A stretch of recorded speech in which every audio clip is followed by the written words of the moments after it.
Hey guys, Arsenic back here with another video. And today's topic of discussion is going to be ideal gases and the types of behavior they normally exhibit, which is also known as the kinetic molecular theory.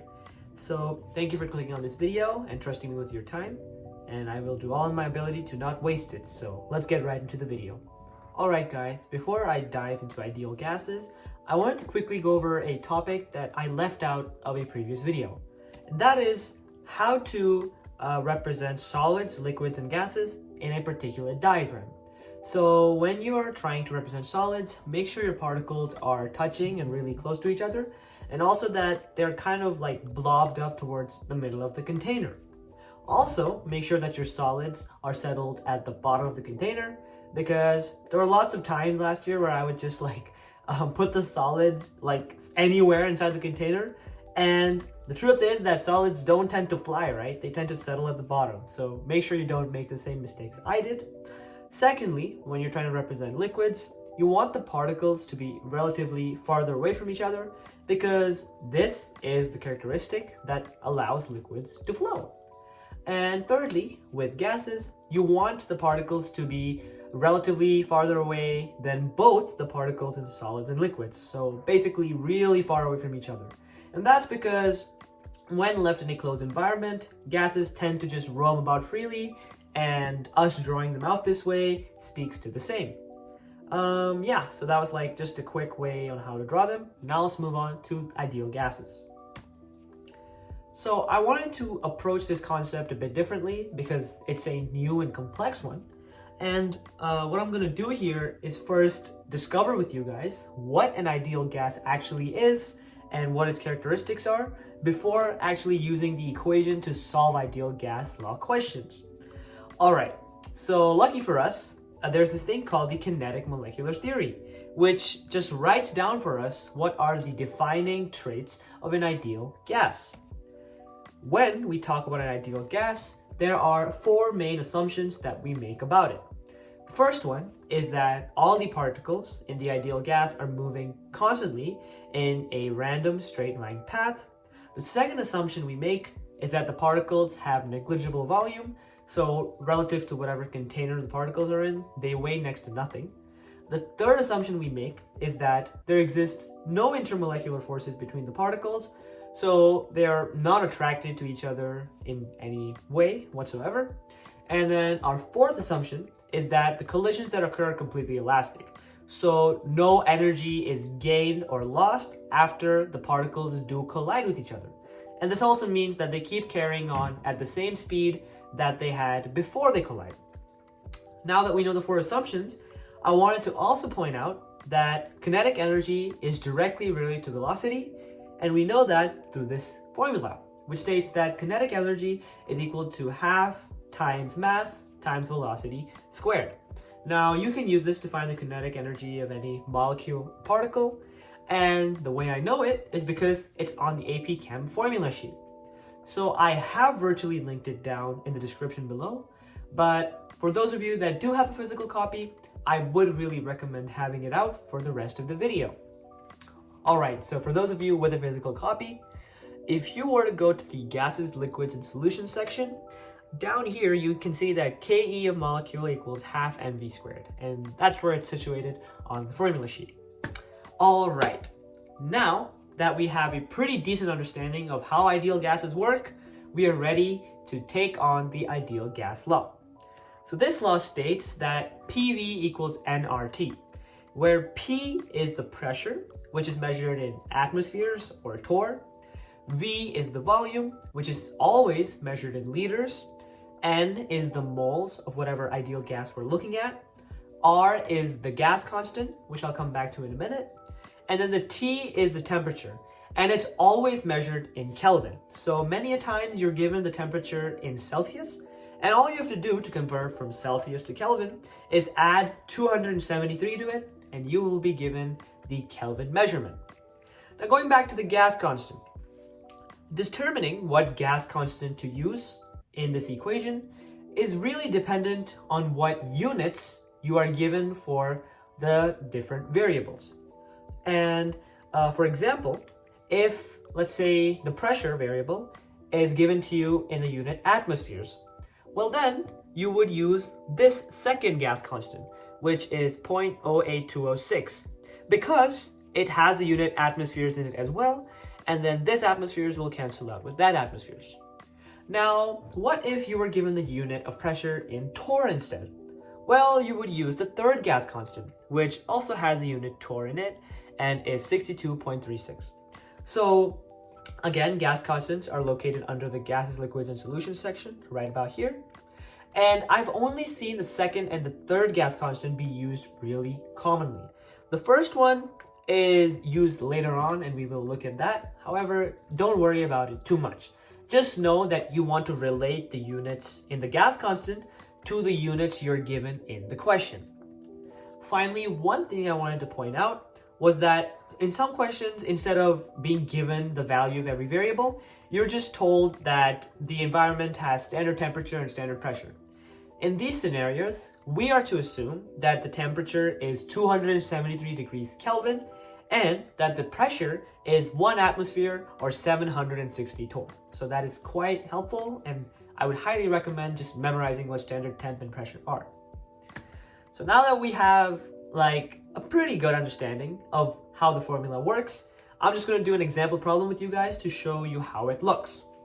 So assume that 10 moles of an ideal gas N2 were placed into an evacuated 5-liter container, and after some time the recorded pressure was 8.9 atmospheres.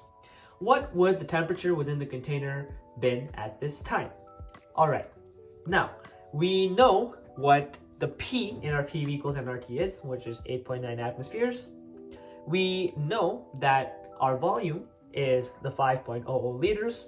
The number of moles we have is 10. The gas constant we're going to figure out using these units, and it is the temperature that we are trying to calculate. So we would write out the equation PV equals nRT and plug in all the variables I just talked about.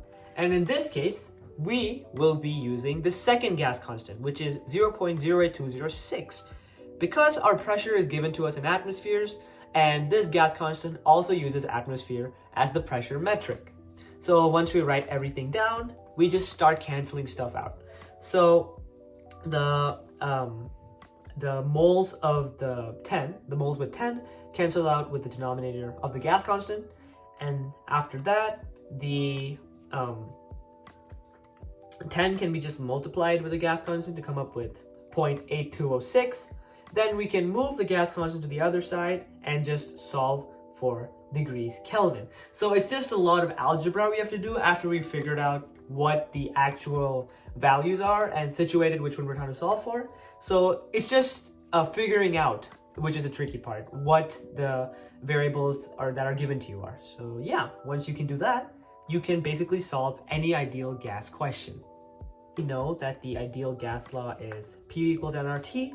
Using it, we can determine or derive a lot of other relationships between these variables. And keep in mind that I have assigned like a name with all of them, like the law of blah or Blah's law, but you really don't need to know them. Just know the relationship itself. So the first one is Gay-Lussac's law. Again, you don't need to know it, which states that pressure is directly proportional to temperature. And the way I do all of these is I just like isolate the variables on one side of the equation and see how they relate to each other. So for example, if here we have PV equals nRT, if we just divide both sides by the temperature, we will be left with P over T times V equals nR. So the P over T is what we really care about because we're only looking at the pressure and the temperature, and that is how I came up with this relationship. The next one is Charles's law, which states that volume and temperature are also directly related. Again, we have the volume and temperature, and when we divide both sides by temperature, you have V over T, and that's why we know V1 over T1 equals V2 over T2. And also something to note is that how do you actually use these? And the main ways that sometimes you'll be given questions like, here's the initial pressure and here's the initial temperature. If this is the final pressure, what will be the final temperature? So you just plug in variables into all of the spots and just solve for the final variable. So it's quite intuitive to use. The third one is Boyle's law, which states that pressure and volume are inversely related. Now we have pressure and volume on the same side of the equation anyway, so that is how we get P1 V1 equals P2 V2. The third one is Avogadro's law, which states that moles and volume are directly related. So V1 over N1 equals V2 over N2. And then we have one more law, which states that pressure, volume, and temperature are related to each other in this sense, where P1 V1 over T1 equals P2 V2 over T2. Now, since this one is the most complicated out of the bunch, I have just shown you the work of how I actually got to it. So we have PV equals nRT, and since the only ones we care about are PV and T, we move the temperature over by dividing by T, and therefore we get this relationship and we learn about this law. So if you ever forget them, because I would recommend learning how to come up with them and not just memorizing them, just algebra it out. So it's really not that deep, and it'll take you probably 2 minutes to just algebra it out and come up with what the relationship is. Yeah, woohoo. All right, now we have Dalton's gas law. And this basically talks about partial pressures, or the pressures exerted by a specific type of gas within a mixture of gases. So the way you calculate it is, let's say you're looking at a gas A within this whole mixture of gases. So you will take the moles of gas A divided by the total number of moles of everything in that whole container of gases, and that'll give you your mole percent. And after you have the mole percent, all you simply do is just multiply the mole percent by the total pressure. So you get the partial pressure exerted by that specific gas. One way, or rather one example, is that assume a container has 4.0 moles of carbon, 5 moles of oxygen, and 8 moles of nitrogen. If the total pressure exerted on the container is 10 atmospheres, what is the total partial pressure of oxygen? All right, now that we know we're focusing on oxygen, we'll just take the moles of oxygen, which is 5, and divide it by the total number of moles in the entire container, which is 5 plus 4 plus 8, so 5 over that, and we get 0.294. So that's approximately 29.4% of this mixture is made up of just oxygen. And finally, with the mole percent, we just multiply the mole percent by the total pressure, and we come up with oxygen's partial pressure, which is 2.94 atmospheres. So just find the mole percent and multiply by total pressure. Let's do some practice real quick with all the new concepts that we just picked up. So the first question is, under constant volume, the pressure exerted by an ideal gas is 5 atmospheres when the temperature is 300 Kelvin. What would be the pressure if the temperature was increased to 400 Kelvin? Now, it is important to note here that by looking at this under constant volume, we know that we are looking at one of those sub-laws I talked about, where you just relate two variables from the ideal gas law. And to further help you, we have been given the initial pressure, which is 5 atmospheres, and the initial temperature, which is 300 degrees Kelvin. We've also been given the final temperature, which is 400 degree Kelvin, and all we're trying to solve for is the final pressure. So once you set up your relationship, try and solve for the final pressure. All right, I'm assuming you guys have given it a go, and the answer should be 6.67 atmospheres. So we know that pressure and temperature are directly related to each other, and using that relationship, we just plug in the values we know, isolate the variable for final pressure, and solve, and we finally end up with 6.67 atmospheres. The next question is, upon adding 5 moles of an ideal gas into a container, a volume of 20 liters was recorded. What would the volume be if 2 additional moles of the same gas were added? Again, this is a similar question. However, we are looking at the relationship between 2 separate variables. Here we're looking at moles, which is the N, and volumes, which is the V. So give it a shot. All right, if you got 28 liters, then you are correct. So again, volume and number of moles are also directly related. And we know we have an initial volume of 20 liters, and initially we have 5 moles. And if you add 2 to 5, you get 7. So we end up with 7 moles, and we're trying to find that final volume. So once we try and isolate our variable and solve for x, we end up with 28 liters, which is the correct answer. We have 2 more topics left to go, and the first one is deviations, where we basically consider what conditions would cause for an ideal gas to deviate from its normal behavior and become a non-ideal gas. One such condition is low temperatures, because at low temperatures, the average kinetic energy of the particles decrease. Ergo, they start moving way slower than they originally did. When they move slower, they tend to spend more time around neighboring particles, right? So when they spend more time around neighboring particles, they start to develop IMFs, or intermolecular forces. And this is bad because one of the assumptions we make about ideal gases is that there exists no IMFs between the particles. However, by lowering the temperature and causing for the particles to now form IMFs, the gas deviates from originally being ideal to now being a non-ideal gas.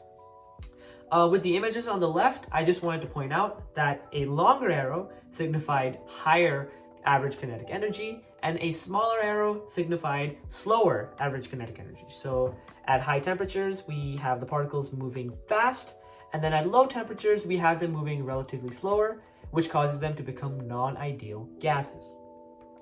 The second condition that causes us to deviate from our ideal form is high pressures. And this is because we know, using the ideal gas formula, that pressure and volume are inversely related. So as pressure increases, volume decreases. So looking at this image on the right, when you have low pressure, you have particles that basically have negligible volume. So relative to the whole particle, they weigh nothing. And that's good. That's what an ideal gas does. But the moment you increase pressure and kind of squeeze down, the particles suddenly take up more relative space of the container, right? Because over here, the container is way bigger, but here we made it smaller. Even though the container got smaller, the particles didn't. And now they occupy a good chunk of the volume within the container. And this again is bad because another founding assumption of an ideal gas is that they have negligible volumes. However, here, the volume is not negligible, it's non-negligible. They actually have a decent effect on the mass of this total container. So that is why high pressures are another factor that cause ideal gases to deviate from their behavior. Finally, I had the Maxwell-Boltzmann distribution curve, which basically has the number of molecules on the y-axis and then their average kinetic energies or velocities on the x-axis. And what I just wanted to cover here was the effect that increasing or decreasing temperature has on the average kinetic energy of molecules. So at really low temperatures, assuming that the hump covers a majority of the molecules, we can see that on average, all the particles or molecules have really low average kinetic energy, right? Because a good chunk of them lie to the left of this x-axis. Now, if you crank it up a bit and go to room temperature, the average speeds start to increase a bit, with a majority of the average kinetic energies residing here, being relatively greater than when the gas was cold. Finally, we have hot gases, where if you really increase the temperature, you increase the average kinetic energy, and therefore more gases tend to reside on the rightmost side of the x-axis. So we can see again, on average, as we keep increasing the temperature, the average kinetic energy of the gases keeps increasing. Guys, thank you so much for watching my video and clicking on the video really, and for all your support so far. And I don't have a subscriber special because we hit 50 subs recently, but I'll give you a tour of my setup real quick. So here is my setup. We have this random light from Philips that I have here as my lighting. And then we have this, just a stack of textbooks with my laptop on top, and then a tripod that I borrowed from my dad, and it houses the phone. And yeah, that's the whole setup.